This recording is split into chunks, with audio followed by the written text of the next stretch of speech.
haikhre channel amuk yaor haikhre channel amuk yaor ꯀꯩꯅꯣꯅꯦ ꯑꯩ ꯅꯉꯣꯟꯗ ꯆꯥꯛ ꯍꯥꯞꯇꯦ ꯍꯥꯏꯕꯅꯦ ꯃꯥ ꯊꯥꯖꯗꯦ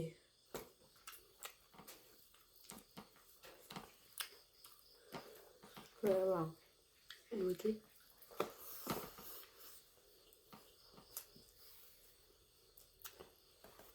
ꯇꯪꯈꯥꯏ ꯍꯦꯜꯂꯦ ꯈꯪꯗꯦ ꯍꯦꯜꯂ ꯃꯥꯔ ꯃꯥꯜꯂꯦ ꯌꯦꯡꯉꯣ ꯍꯦꯜꯂ ꯃꯥꯜꯂꯦ ꯈꯪꯗꯦ ꯇꯞꯅ ꯆꯥꯎ ꯍꯥꯏꯔꯒ ꯇꯞꯅ ꯆꯥꯏꯅꯤ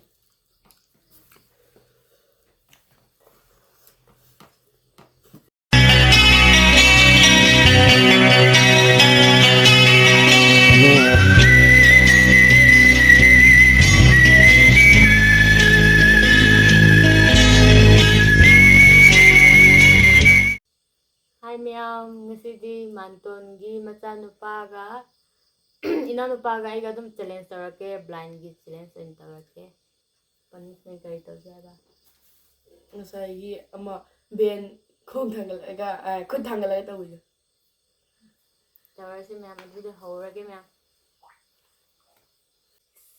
ꯆꯥꯛꯀ ꯂꯣꯟꯅ ꯆꯥꯛ ꯂꯣꯟꯅ ꯍꯥꯞꯀꯅꯨꯀꯣ ꯑꯁꯨꯃꯥꯏꯅ ꯇꯧꯔꯦ ꯑꯁꯤꯕꯨ ꯏꯆꯦ ꯑꯣꯏꯅ ꯍꯥꯞꯄꯛꯇꯧ ꯃꯥꯜꯂꯦꯅ ꯑꯩꯗꯤ ꯀꯥꯎꯕ ꯀꯥꯎꯊꯣꯛꯑꯦ ꯁꯤꯒꯨꯝꯕ ꯀꯩꯒꯨꯝꯕ ꯄꯤꯕꯗꯨꯗꯤ ꯂꯥꯛꯇ꯭ꯔꯁꯨ ꯌꯥꯏ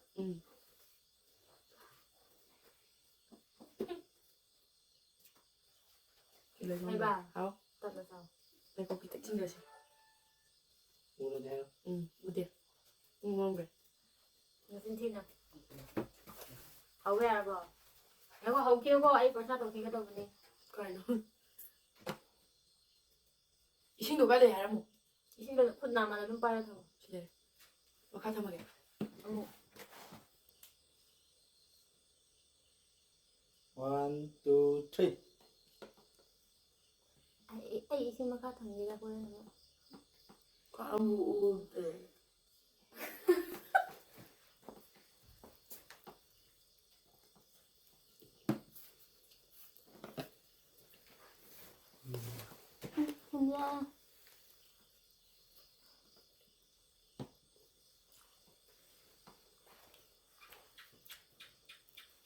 ꯊꯨꯝꯒꯦ ꯇꯧꯔꯦ ꯊꯣꯏꯕꯒꯤ ꯁꯤꯡꯖꯨꯁꯦ ꯆꯥꯅꯕ ꯀꯤꯖꯩ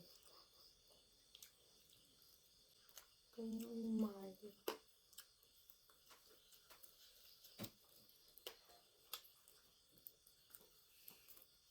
ꯑꯃꯝꯕ ꯁꯪꯁꯥꯔꯁꯦ ꯄꯥꯝꯗ꯭ꯔꯦ ꯃꯌꯥꯝ ꯑꯩ ꯁꯛꯇꯤ ꯌꯧꯔꯅꯤ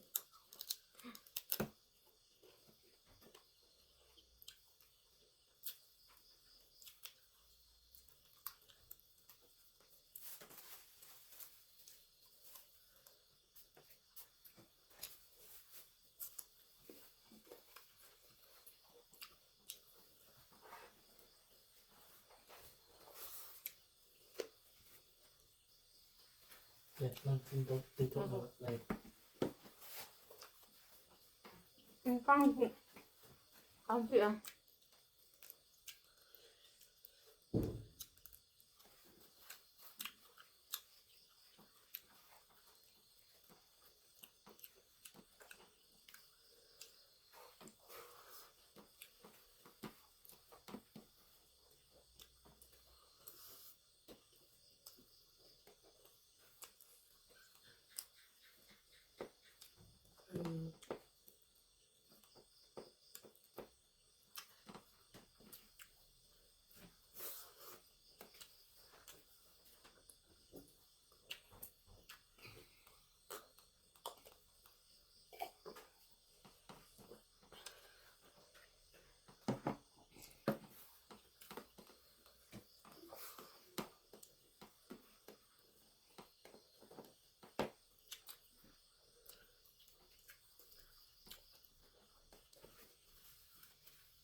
ꯊꯣꯏꯕ ꯂꯣꯏꯔꯕꯣ ꯑꯃꯨꯛ ꯎꯗꯦ ꯈꯪꯗꯦ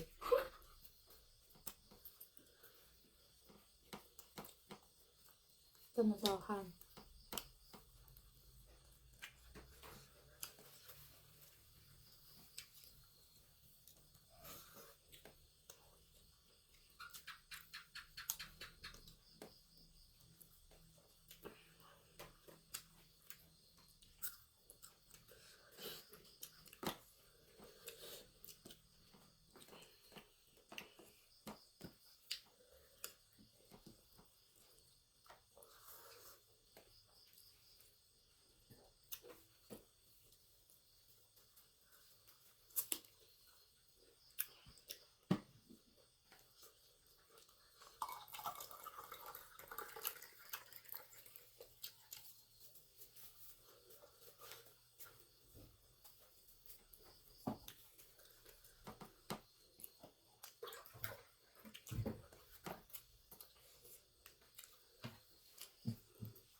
그래요. 뭐지?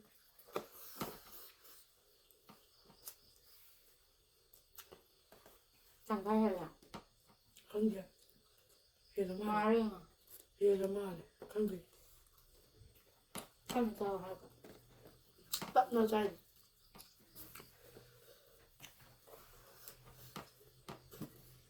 Nói ubra. Uba maleda. 우대. 배가 우러나. 이제 어디지나. 강호말 강원만 상관없나.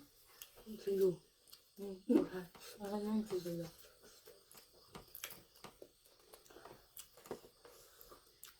못할 틀리네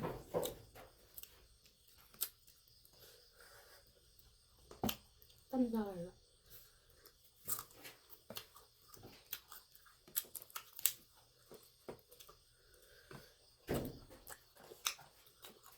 그래 잠시 기준 좀 짜면 비요 일사는 너무.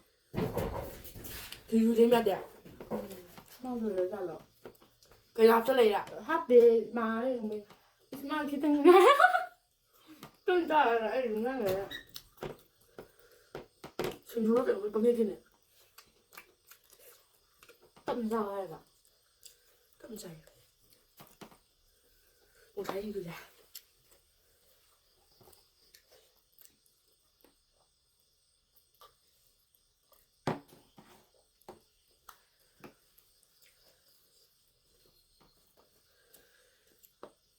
그래요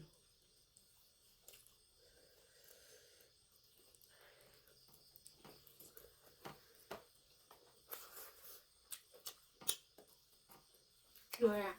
응?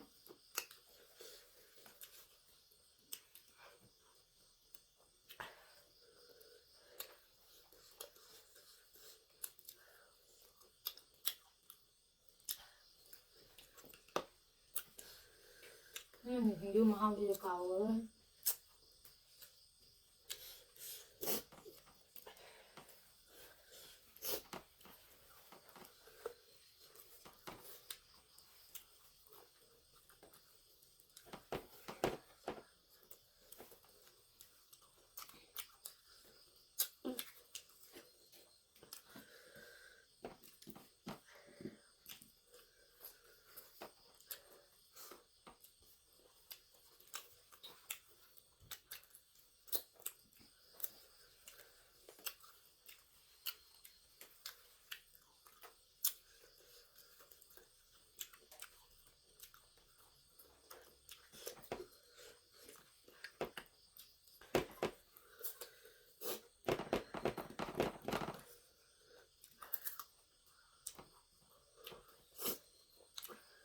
Là 어디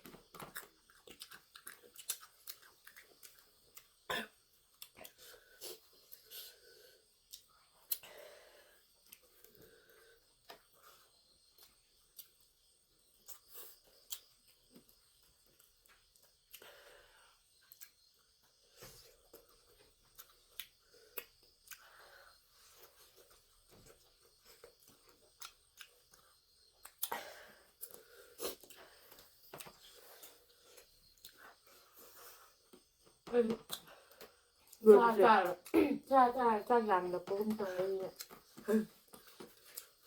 Phải ra được mà không lên được.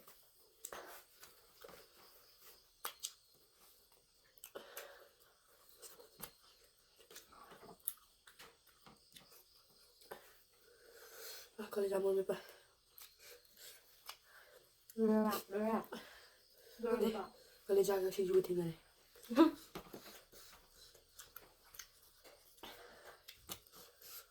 Cái 잠을 몇 번이래.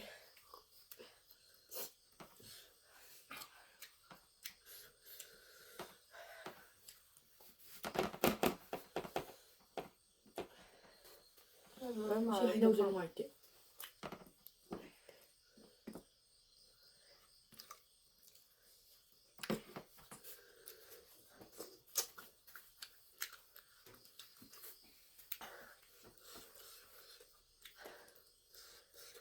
Chị luôn rồi.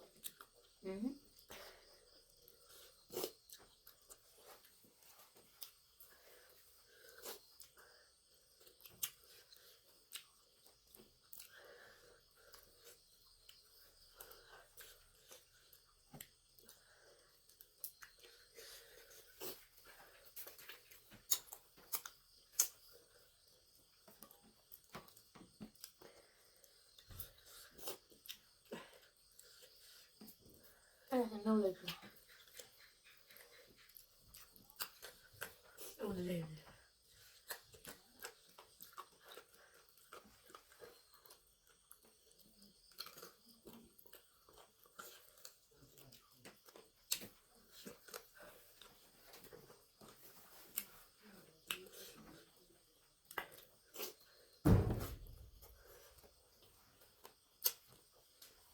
그래 봐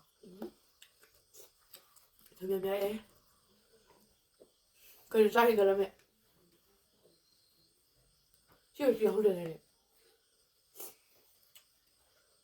네, 자, 하빈은 아, 잠깐만 자기 들래 불러가 아니라 응 이러고 그래도 합칠래 가나 근데 cái em nó hợp đi rồi ngon em hợp hợp nè mới đã ấy em không biết làm gì em không biết em nó hợp tao nó ấy sao phao rồi gì ai xử lý gì 준비 매가 레자리 ăn ngủ chắc khi làm này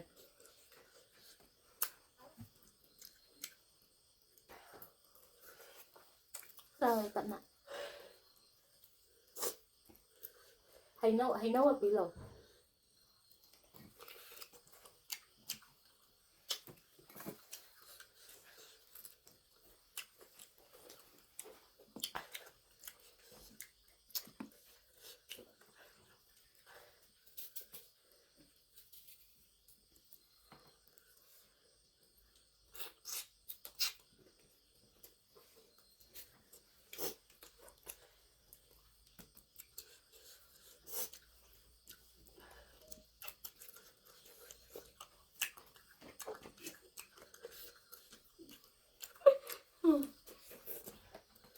갑자기라 네 anh chào hình người chúng tôi chúng đi ra nè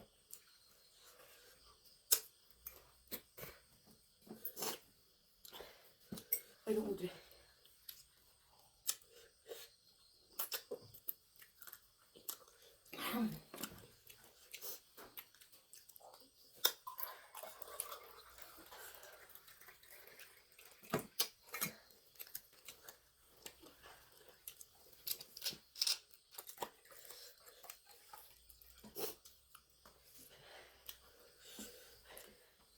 sao chị biết làm gì anh rồi làm gì anh đi lên một này rồi 이제 지금 잠자고 말이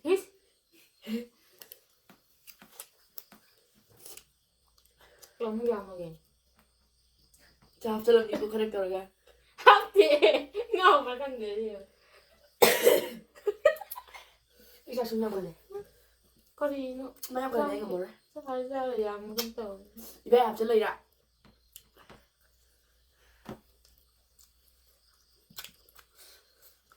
그냥 잠을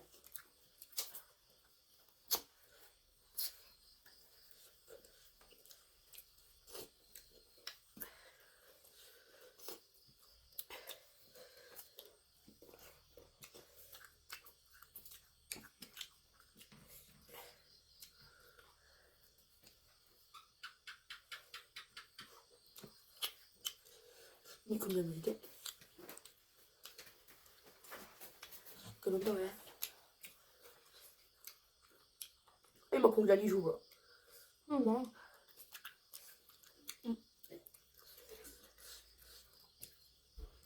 anh đi đâu vậy ạ 아니 뭐 anh đi là mình chỉ có hấp lắm rồi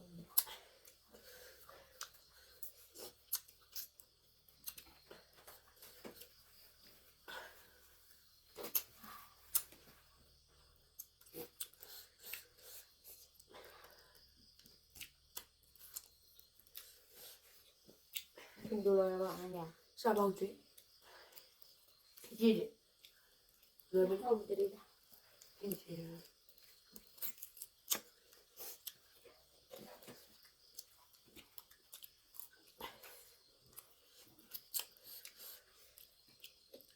sao rồi ạ?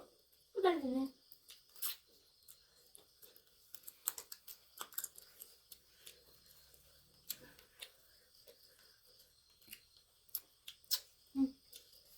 난게 신주기 나이들이 이런 거야.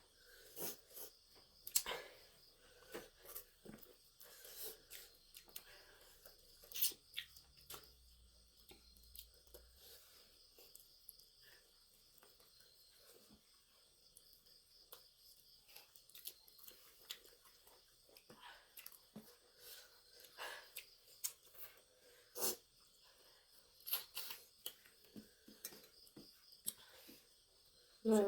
Sao 얼마래? 이제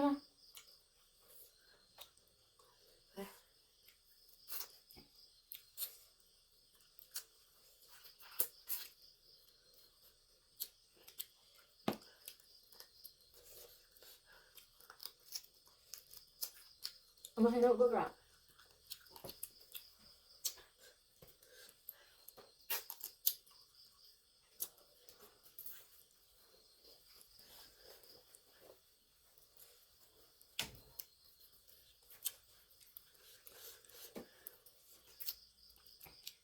뭘 보다.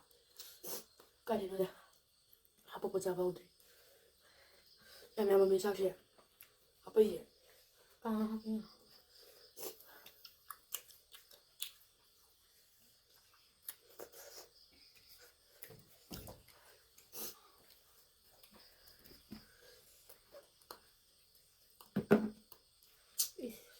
nó cũng bị gì đấy. Sao mà sẽ là gì?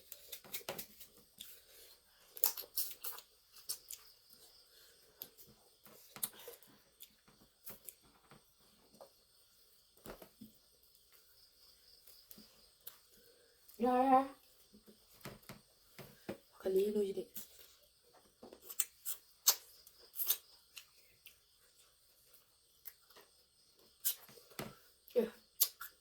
Nó làm cho bay lên đây.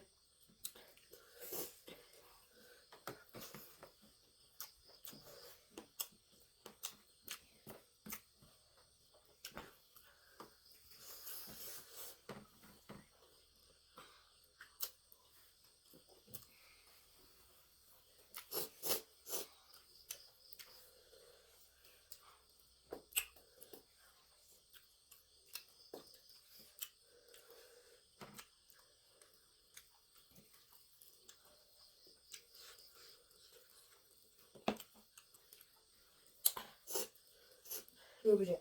Này. Rồi bữa nay thì là nói từng được. Sai là sai thì là. Còn làm PR mày.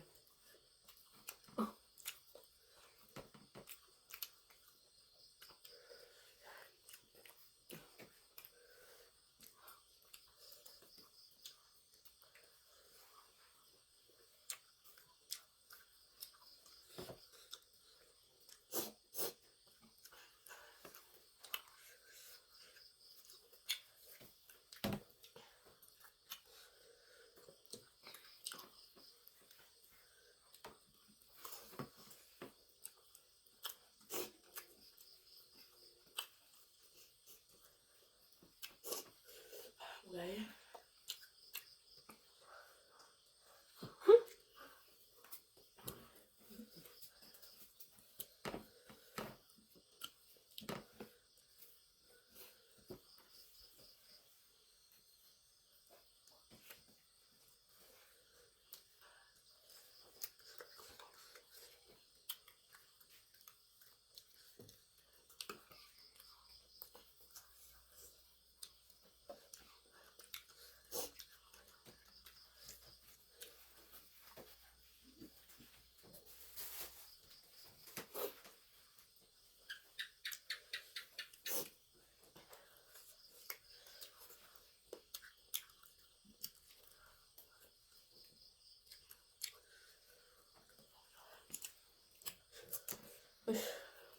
Này, yêu chắc nè.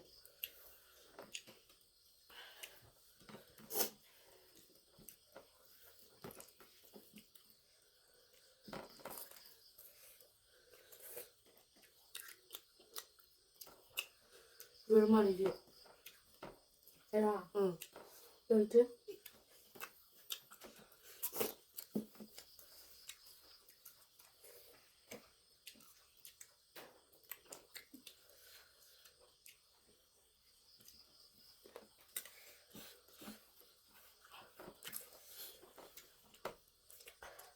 Vậy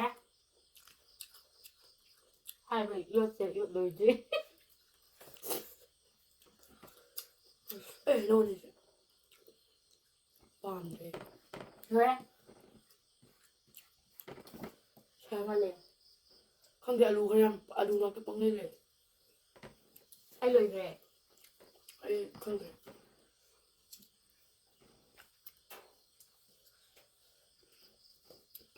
nhưng cùng với đó là thông này ra Vậy. rồi rồi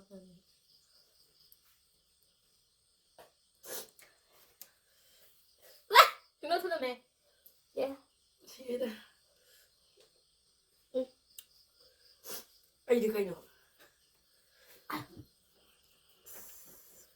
Chắc bóng học sẽ là không mà lên luôn.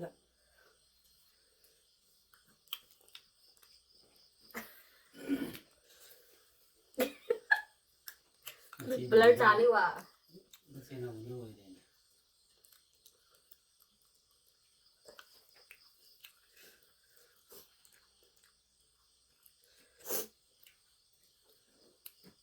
à sẽ biết blur ra đúng không rồi để ra không blur Chắc học sẽ là không mà lên luôn. Em này khuyên bóng tin giờ lên vậy. cái đó đã hát tới mà Luôn đã. từ rồi bây giờ có sai thì sai mong là sai chứ xong rồi làm lấy cái giận hát tới bà Ừ. sai gì ra bro Dạ. rồi đi lâu thà bà mà đi chứ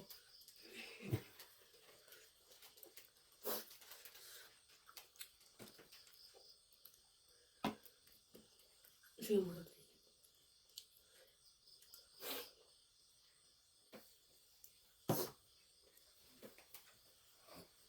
Nên cái gì? không được Xin sai chắc thôi cả đây ngay gì được. nó nên happy rồi Bóng học sẽ lên đây ngay cái happy anh mà luôn thì sai luôn vậy.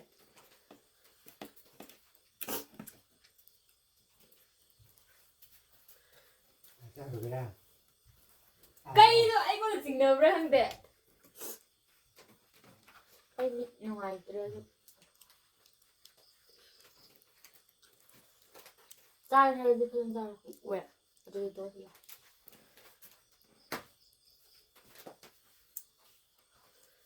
Mà không đi thì là mẹ luôn ạ. Chị cái xe của nó cần đầu mà lên đây. Anh ấy thấy xác thứ lối sao lối rồi vậy. Hành cái đôi chỉ nữa là một giờ rồi. cây nó này anh nó còn chắc happy ai này Mà thật sự đi. thật ra trời đi comment tôi đâu à Anh bạn nên xuống tôi mà chị này phải tôi rồi yên mà không gặp sẽ là anh còn đã anh ngầm hình rồi chị nè. Anh này bạn nên xuống tôi ngầm. tao đâu bây giờ rồi anh chắc rồi là bên tụ Xác rồi chị này phải tôi rồi anh nó còn Chị còn đi xác chị là tôi rồi. ya đấy tadi hình rồi ibungo Anh ngờ thấy lối sao lối rồi vậy. Chị mà không gì 한대 anh đi chắc rồi rồi bên miền tụ Cái số mấy em. Ôi chị này phải tôi ngầm mình nó punishment nó tôi rồi. ya rồi Mà chị xác rồi chị xác là tên. Ma'am, ay punishment to.